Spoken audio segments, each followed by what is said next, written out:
apa namanya, kalau kita memakai konsep welfare state, apa itu welfare state, negara yang mesejahterakan, itu amanat dari pasal 34 ya, dan juga pembukaan Undang-Undang Dasar 45. Memang ide awalnya BPJS itu sebenarnya bagus, apa? Mengcover masyarakat berpenghasilan rendah untuk bisa menikmati layanan kesehatan yang prima di semua rumah sakit, khususnya klaster C ya, dengan secara murah. Tapi BPJS ini menjadi bermasalah. Satu, BPJS ini tidak berorientasi mensejahterakan masyarakat. Jadi konsepnya dia menjadi seperti perusahaan. Ketika dia menjadi seperti perusahaan harus ada yang dikorbankan, karena perusahaan tentu ada dua yang diraih, benefit atau keuntungan dan efisiensi. Di dalam persoalan ini dua-duanya BPJS gagal. Gagalnya apa?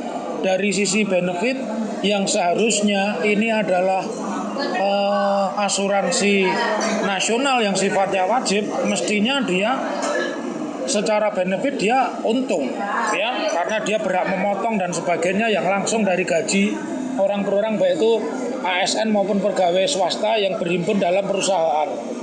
Tetapi secara faktual, karena manajemennya itu buruknya manajemen BPJS itu, satu, dia tidak memiliki kesiapan data ya.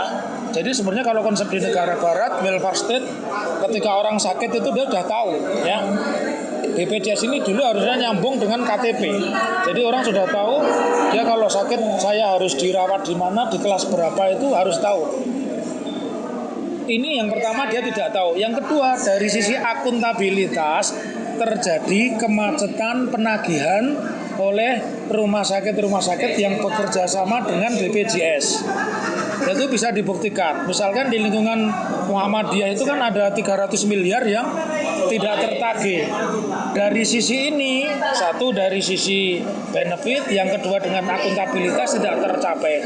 Yang ketiga, akhirnya tadi orientasinya itu tidak membebani masyarakat, bukan perusahaan yang sifatnya profit oriented. Sekarang berubah untuk menutupi bolong-bolong tadi karena salah pengelolaan dan sebagainya. Dan saya meyakini di kurun-kurun waktu salah pengelolaan terjadi antara 2017 sampai dengan 2019. Itu di masa-masa apa? Masa-masa pra-kampanye dan masa-masa kampanye. Saya meyakini sepenuhnya itu. Oleh karena itu, atas alasan 3 hal tadi, itulah yang disebut sebagai mismanagement.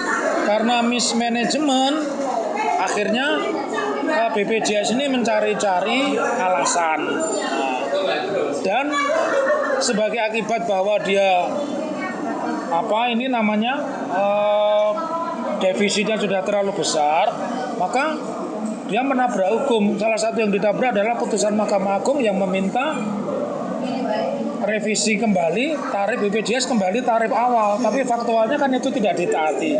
Malah muncul keputusan peraturan pemerintah terbaru yang langsung menaikkan tarif BPJS.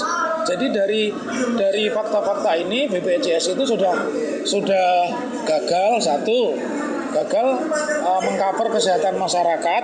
Yang kedua, gagal memenuhi tujuan idealnya, membuat biaya layanan rumah sakit murah. Karena sekarang kan dipotong layanannya jadi kecil sekali. Ya, penyakit-penyakit berat kayak jantung, liver dan sebagainya itu sudah tidak lagi di-cover oleh BPJS. Dan ini menurut saya yang seharusnya dua modelnya. Kalau saya tawarkan dua, udah ada yang nyaut nanti Pak Menteri Luhut menawarkan kepada investor Cina, bukan begitu, ya. BPJS ini harus diaudit dulu. Auditnya siapa? Oleh BPK, ya. Diaudit BPK, itu ada defisitnya di mana, defisitnya karena apa, ya.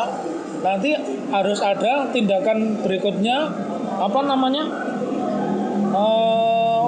studi forensik keuangan, penyelidikan tentang keuangan. Ini korupsi apa enggak? Harus itu. Kalau tanpa itu, negara ini menjadi tidak terkontrol. Sudah perusahaannya rugi, rakyatnya tidak sejahtera, membebani terus begitu. Itu yang tidak benar gitu loh, ya.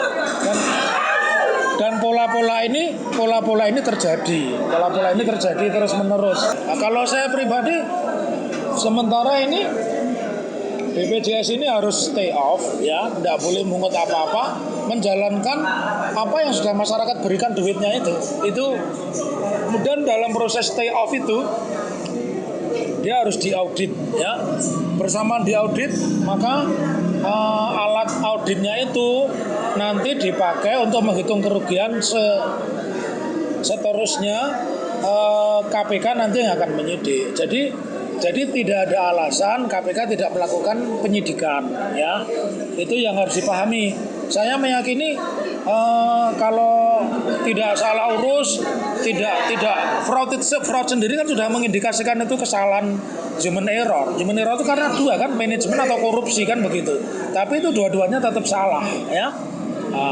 Cuman persoalannya nanti beban kesalahannya menjadi siapa? Menjadi milik BUMN atau menjadi tanggung jawab orang per orang, ya. Kalau saya fraud itu karena manusia, ya fraud itu kesalahan orang per orang. Jadi itulah seharusnya yang harus diambil alih oleh negara. Jangan negara main menjadi hukum tersendiri. Sekarang ini posisinya ini hukum negara di sini.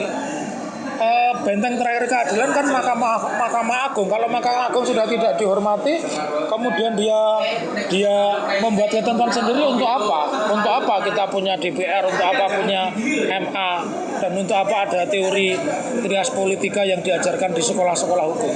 Itu, dan saya meyakini kerugiannya itu di angka antara 11-12 triliun kerugiannya itu, ya.